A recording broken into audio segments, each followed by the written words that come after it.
कधी कधी आणि बऱ्याच वेळेस आपण आपल्या जीवनामध्ये चुकीचे निर्णय घेत असतो आणि जसा अब्राम परत एकदा मिस्राकडे म्हणजे वाईटाकडे गेला होता, तसे आम्ही परत पुन्हा वाईटाकडे जात असतो.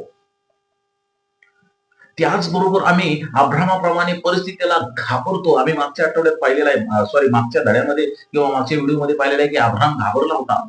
आणि त्याच ज्या परिस्थितीला अब्राम घाबरला होता, तशाच प्रकारच्या परिस्थितीला आम्ही सुद्धा घाबरतो किंवा स्वतःच्या बुद्धीने निर्णय घ्यायला सुरुवात करतो. परंतु प्रियजनांनो, देवाची कृपा अशी आहे, की तो आपल्याला सर्व वाईटातून परत बोलवतो.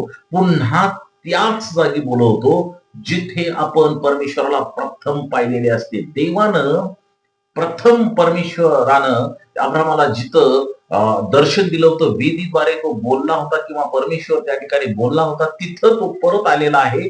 मिस्रामधून म्हणजे वाईटातून परत आलेला आहे. आणि तिथं परमेश्वर आपल्याला बोलावत असतो. आणि म्हणून जिथं आपण परमेश्वराला प्रथम भेटलेलो असतो किंवा प्रथम त्याला आम्ही जिथं शोधलेलं असतं, प्रथम ज्या ठिकाणी परमेश्वर आम्हाला भेटलेला असतो, त्याच्याकडे आम्ही परत गेलं पाहिजे किंवा तिथं आम्ही त्याला शोधलं पाहिजे.